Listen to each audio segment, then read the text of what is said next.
Hey, everybody, and welcome to My Socially Speaking. I'm Sunny Day, and today I have a very, very special treat for you. My girl, Savannah. Today we're going to talk about something very, very sensitive, but it is a very, very prevalent topic. You know, this is a socially speaking and eating channel. So today we will be enjoying our refreshing Starbucks drink. It's socially speaking and eating at Starbucks. I'm enjoying, I'm not sure what, because I did ask for a green tea, but this doesn't look very green to me. But it is nearing autumn. You can't really tell because we're in the state of Georgia. But because of the festivities to come, I'm enjoying some pumpkin pound cake. And my wonderful Savannah is enjoying some delicious lemon cake and a delicious, refreshing, I think she's drinking lemon black tea today.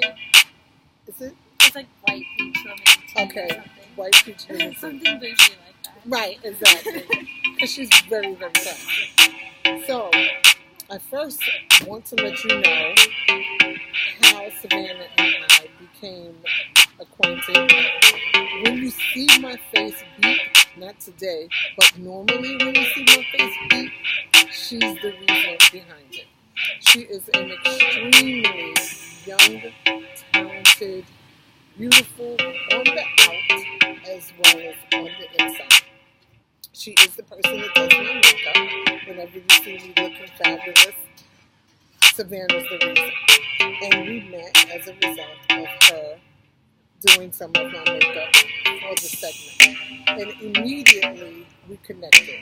As you guys remember, I have been a social worker in New York for almost 20 years and have also practiced as a mental health practitioner here in the South.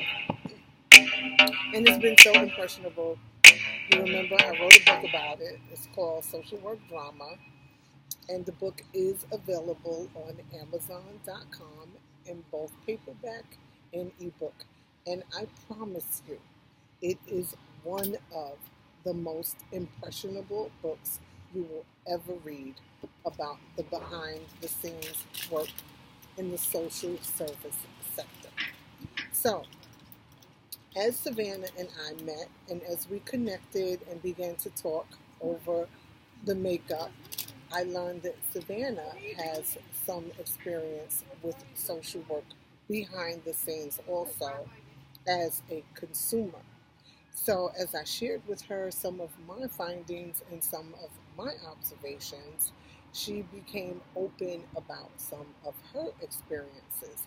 And she is phenomenal in so many different ways. So today, we decided to have a lighthearted discussion about, and Savannah has been so gracious to be willing to share some of her candid experiences with social work and some of her behind the scenes experiences, again, as a consumer.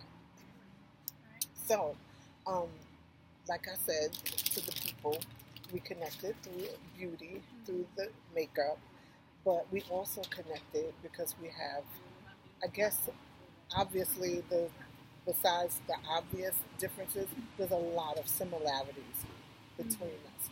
And you were able to connect with me and share some of your intimate situations with social work. So, what was it that you shared with me when I was telling you about my experiences as a worker? So, when I was younger, and I still go through it, but I was going through a lot with depression. And so I would talk to a lot of social workers when it came to doing therapy, finding therapists, finding psychologists. And I remember just never being treated like I was a human. It was more like I was like their little project. And like, I remember this one time, they told me they wanted to put me in therapeutic foster care, but they couldn't give me like a legitimate reason why. They just wanted to take me away from my mom. And so I was like, well, do I have an option? Can I go back home? So I was kind of forced to move back home to Georgia in order to stay out of foster care. And I happen to know that a lot of my friends who went through foster care didn't necessarily get treated right. They would get beaten by the staff, abused by the staff. A lot of girls were sexually assaulted. A lot of kids were punched in the face for lashing out. You know, if you're going through something and you have to be put and taken away from your family, you know, you have a reason to be angry and upset. Exactly. You have a reason to have all these emotions, and even if you don't express them in a healthy way, you know, they should be able to handle that. Exactly, as professionals. Be there for you the right way. That's right. And I feel like today a lot of people, you know, you have to have a passion to help people in that field of work, and I feel like a lot of people don't these days. They just do it for the money, and they can't handle all the weight that comes with it. What was your first experience in that type of setting? I was terrified. I was at school, and they called me up to the office, and I met the social worker. I didn't really know, you know, what was going on, but they asked me questions about like what I was doing, who I was hanging out with, what I did in my free time, and I was very vague because I was scared. I didn't know who I was talking to yet. How old were you? I was like 14. Okay. So I had no idea like who I was talking to.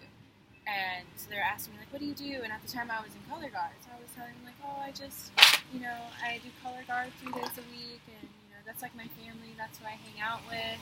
When I'm at home, I read or I play with makeup. And, you know, that's about it. And they went back and told my mom, like, she doesn't need to be around you. She's in dangerous predicaments. Like, she needs to be with us in our care. And my mom was just so confused. And she got angry with me. Because I was like, she was like, what did you tell them? You know, you told them a bunch of things that were true. And I was like, I didn't really tell them much about me because I didn't really know who they were. But okay. So why did they single you out? You were in school and they just approached you, like the school officials or the school social workers? And I guess it was because I was a cutter. Okay. And I would, you know, I would have that on me.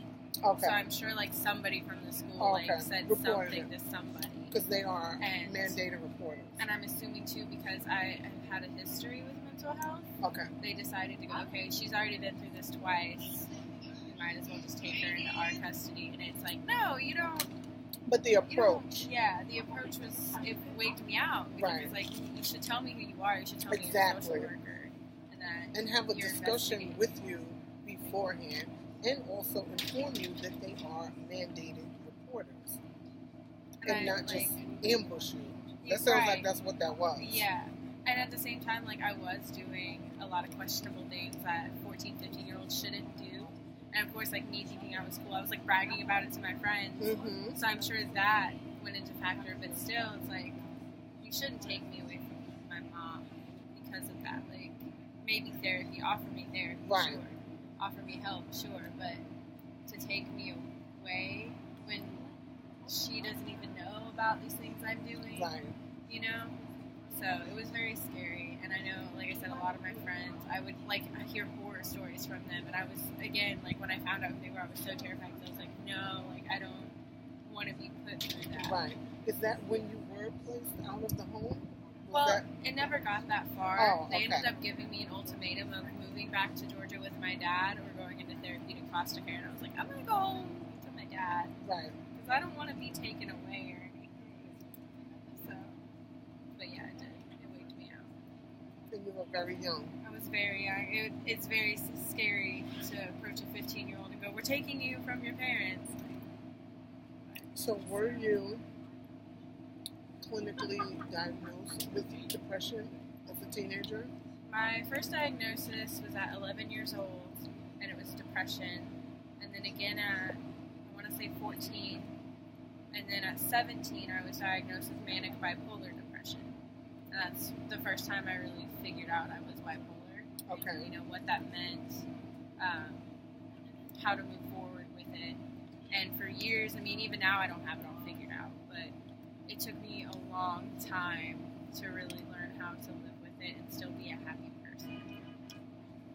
So from then and moving forward to now, because in seeing you, I've known you for several months now, and not to say that that's a long time, but you do appear stable.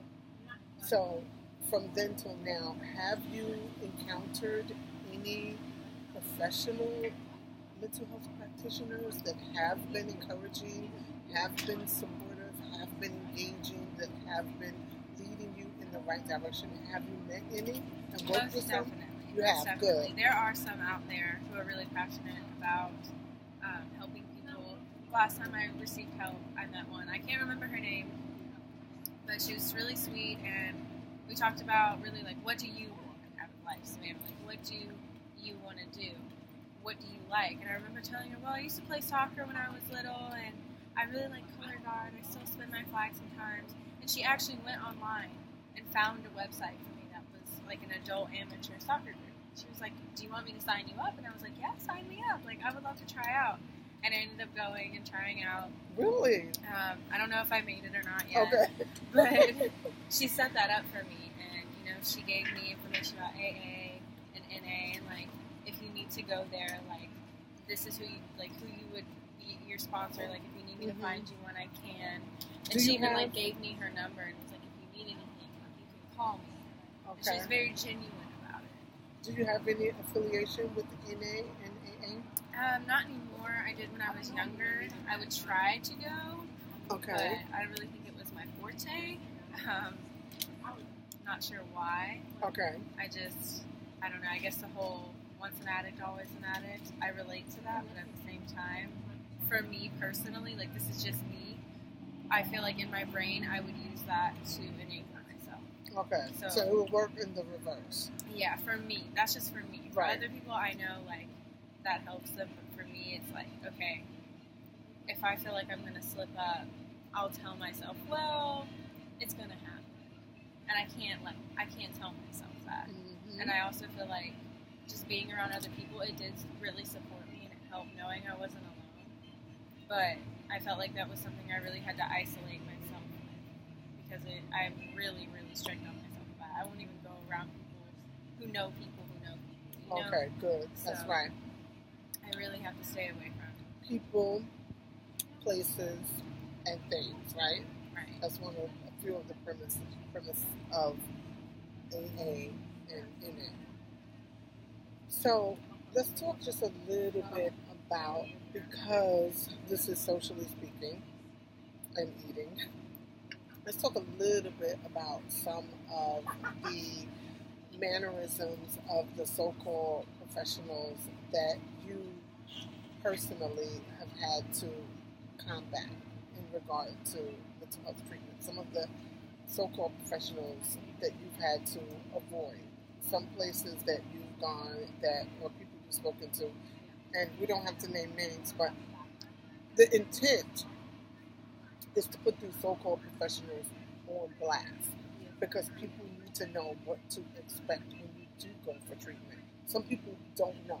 Some people go and they meet with a so-called professional, and that professional is not professional, and then the person thinks, oh, this is the way it is supposed to be. My social worker is supposed to be sick or inappropriate, but that's not the way it's supposed to be. A wounded leader can't lead. You are supposed to receive healthy treatment by someone that's stable. So can you talk just a little bit about some of the environments and some of the people that you have encountered directly that have, because it's kind of like, in many cases, if you're not helping, you're hurting. And I just want people to, when they see it, somebody like you did observe it, and you put it to an end quick. You didn't conform to it, because it would have hurt you. A lot of people don't. A lot of people see that it's wrong behaviors by their mental health practitioners, but they still become involved. So that's another one of the many reasons why you are so impressionable to me and so courageous, because you knew, like, you put a stop to it in the beginning, but a lot of people don't. So give me an example or a situation when you experienced a so-called professional being less than that, and you ended it and you sought treatment elsewhere, or at least you got out of that setting. So there's this one lady. And you don't have to name names. Yeah, I can't even remember her name, but you know, me and my sister, we were doing some bad things together, and I mean, we were just being bad little teenagers. Mm-hmm. And I remember telling her, you know, about some of the things we were doing, and you know, just wanting to progress with her. Telling the therapist. Okay. And she was like, "You can't be around your sister.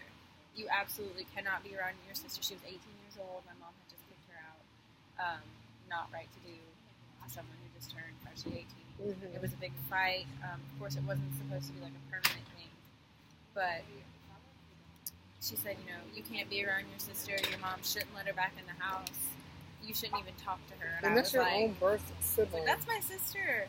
You know, like, I know we weren't making the best decisions together, but that's my sister, and I'm going to be there for her no matter what the situation is. Like, no matter what. Like, that's my flesh and blood. I'm not going to just turn my back on her because you feel like that's what's best for me. Because she's my sister. You know, she could be sitting in the chair right next to me, and you could be helping her too, not trying to pivot us against each other. So what was her alternative? Like, she's encouraging you to not be around your own flesh and blood that you love. And when I think about, like, what we were doing, it wasn't even that bad. It was typical teenage drama. Typical teenage girl, I don't even know, just like things you do as a dumb teenager is what we were doing. So it was like, why would you want me to cut my sister off? Right. Completely. For just normal teenage behavior. She's a kid. She doesn't know better either. She's a grown adult now. She should know. No, she's 18. She's 18. She's freshly 18. She's still a kid. Exactly. I'm still a kid. I'm 19. I still think I'm a kid. Right. So, I don't know everything, and I still make mistakes. So how are you going to put all this on this girl, this young girl who hasn't even and I mean, what were you supposed to do? What was her recommendation? Like, just not talk to her ever again. And it's like, that's crazy. Right. Like, how are you going to do that? Right. Like, when she comes to say hi or comes to hang out, comes for support, comes for love, what are you supposed to do? Just shut her out? That's not right. Yeah. That's not me. That's not something I would do. That wouldn't work anyway. Yeah. So, that, and then this one time I was in the hospital, and this didn't happen to me, but I watched it happen. Mm-hmm. So this guy came in, and he didn't know where he was. Nobody told him where they were taking him. So when he found out where he was, he went ballistic. He was like, what? Like, why am I here? Somebody tell me why I'm here. And he started freaking out and having a panic attack. So they picked him up, and they took him in an isolation room, which is basically a round room made of cement, and it has no windows, and it has like 8 different locks on it, just completely alone. And they put him in there, and he started banging on the door, and it sounded like gunshots every time he would hit the door. He was scared. He didn't know where he was. This was a psychiatric center? And nobody would talk to him. Nobody would tell him where he was. Nobody would tell him his rights. He was like, can I at least call my mom? No. They wouldn't let him do anything. And they wouldn't even tell him where he was, so he was freaked out. Right. And he was scared. And that so was definitely supposed to be of course he's going to have a panic attack. Of course he's going to freak out because he has no idea where he is or what he's doing or what's going to happen to him. And he was young. He was like 16, 15. I mean, that's scary for a child like that. Exactly. It was definitely supposed to be explained to him where he was. And I remember, like, you know, when you're in those types of facilities, you have like day rooms where everybody sits and we all talk to each other. So there's support there. And I remember just going through a lot, and they were like, you know, get it out. Meant to us. Like, everybody was like, saying that to him? No, to me. They were like, just get it out. Like, tell us how you feel. And so I just started venting, and I was kind of yelling, but it wasn't like yelling at anybody. I was just yelling about the problem. Frustrated. And like, they were actually like hyping me up, and they were like, yes, like, get it out. Like, yeah, like, screw her, you know, whatever. And I remember them coming in, and they yanked me out of the room. And they were like, we heard you yelling. That's not okay. You could trigger somebody. And I was like, I was just trying to express myself. And they were, you know, all of them were being supportive. And they were like, well, next time we're going to sedate you. Like, we're going to give you Benadryl if that happens again. Because you can't be doing that. And I was like, okay. And I kind of understand the whole yelling part. Right. They didn't want you to get the other patients emotionally aroused, maybe. But at the same time, the way they delivered the message to you was like very rude. It was like and hurtful. Yeah, like as if I like murdered somebody or something. Like they were very rough about it, and I was like, and that's not helpful, and it's not acceptable. And besides, we would have yelling exercises, so I didn't understand that part either. Because it was an exercise we had where each of us would take turns screaming, because they would say that's like a healthy. Right. Like if you ever get so angry, you just take a pillow and scream into it. So we would do that, and I was confused because I was like, "We were yelling in there yesterday. What? I'm sorry." You're contradicting yourself. Right. I thought it was okay to yell. So like turn around and go, yelling's a healthy coping mechanism, and turn around and go, yelling is not a healthy coping mechanism. And we're like, is it or is it not? Which I think it can be for many if you've people. ever jumped into a pool and screamed underwater and you just feel so much better after. Wow. Because nobody can hear you, and you're still yelling, but you're not like disturbing anybody. Or like same thing with the pillow. You're yelling, but nobody. If you just sometimes it happens. You just get so stressed out and so angry or so upset, and you don't know what to do. So today, what are some of your healthy coping mechanisms? Because I see you many times upbeat. I see you taking care of yourself, and I know that your work is very therapeutic for you, and you do it so well. It seems to bring you peace. So what are some of the things that you do to take care of yourself? Because you really seem like you're on a good road in that direction and maintaining. And I know it takes work every day, and you seem to be doing very well. Well, I definitely don't yell anymore. Okay. Even if you feel the need? What I'll do is I'll get in my underwater? Car. Yeah, I've done that. I have done that. That was the thing. Like a few months ago, I went to a pool in the neighborhood, and I was just so stressed out. I went on a walk. I just went to the pool. I jumped in. I just screamed. And then I got out, and I was like, you know what? I feel better. I can go home. Okay. Everything's good. But I'll get in my car, and I'll play really loud music, and I'll just sing really, really loud, like at the top of my lungs. Or, singing is therapeutic. I did flag line in high school. I still have my flag, so I'll go outside, and because it's like working out, it releases all those endorphins, so I'll do that. I write poetry. Oh. Not good at it, but I write it. And then of course makeup. When you think about it, doing a look takes like maybe an hour and a half, depending on what I do. If I do something like really ridiculous, it'll take me about an hour and a half. I was going to say, because you look really good in less than an hour. Yeah, I did my makeup in like 20 minutes today. Okay, and it's flawless. Thank you. You're welcome. But I'll try to like come up with an elaborate, like really intense look that will take me a long time. So that's an hour and a half of distracting my mind. And I'll do my hair, which takes forever because I wear extensions, and blending that is really difficult. So that'll probably take me another hour. So it's like 2.5 hours. I'm distracting myself, and at the end of it all, I look good, I feel good, and I feel better. It's like, oh, I'm all dolled up. And sometimes, looking good on the outside does help you feel good on the inside. And then knowing you've created it. Yeah. Oh yeah. Yeah. Yeah. So those are a lot of what I do now, and there's still more that I'm trying to find. Like I play bass guitar. I used to. Really? Wow. I can probably play anything, but I never hit that creative curve of coming up with my own. Okay. So I've been trying to get back into that, and I'm trying to come up with my own riffs. Okay. Trying to put together a little band with my nephew. Really? Yeah. Oh, that would be so cute. It's so fun. We used to record gosh. together all the time. Wow. And I moved over here, and because he lives in Evans, and when we would record, he lived across the street. So I moved to Grovetown, and we kind of fell off doing that. But we're trying to get back into it. It's been a lot of fun. So how do you like being a makeup artist, like for others? How do you like making us look beautiful? I love it because it's taking all this emotion I have and it's putting it on somebody else in a positive way. Because I feel like, even with me too, sometimes I go into Sephora or Ulta or even my counter and I don't have makeup on and I feel so vulnerable, So when people come to me, I want them to know, like, you're still beautiful, you're still loved. Yes. But what do we want to do today? How Right. do you want to look? Let's do what will make you happy. And at the end of the day, everybody always leaves with a smile. And I don't think I can get much better than that. Knowing that I put a smile on your face, I gave Yes. you some of the love that I have. Yes. And that helps me too, you know? Because Mhm. it's like, if I can get up every day and I can put smiles on people's faces and I can connect with people and I can make people feel loved, then I beat my depression. And if I can do it one time, I can do it every time.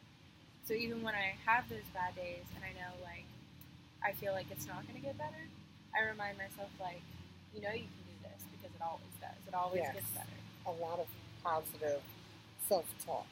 So you have to really find your reasons, find what you want to live for and what you want to do. Because at the end of the day, this is your life, you know? That's right. And it's your responsibility. Mm-hmm. Yeah. So, you guys, we're going to let... That smells so freaking lemony. Like, it smells so good. We're going to let Savannah enjoy her lemon cake. And if you want to get your face beat by Savannah, hit me up. I'll connect you to her. And that concludes our segment. And we will see you soon. And remember, we all literally have our hearts in each other's hands. Can you see that? Like What this. am I doing? Like this. Can you do it? Good no, enough. it's like this. It's like that's what I was trying to do. Okay, that's even better. Okay. Bye, guys. Listen, stay blessed and thank you for spending this sunny Sunday afternoon with us. Peace Have a and great love. one.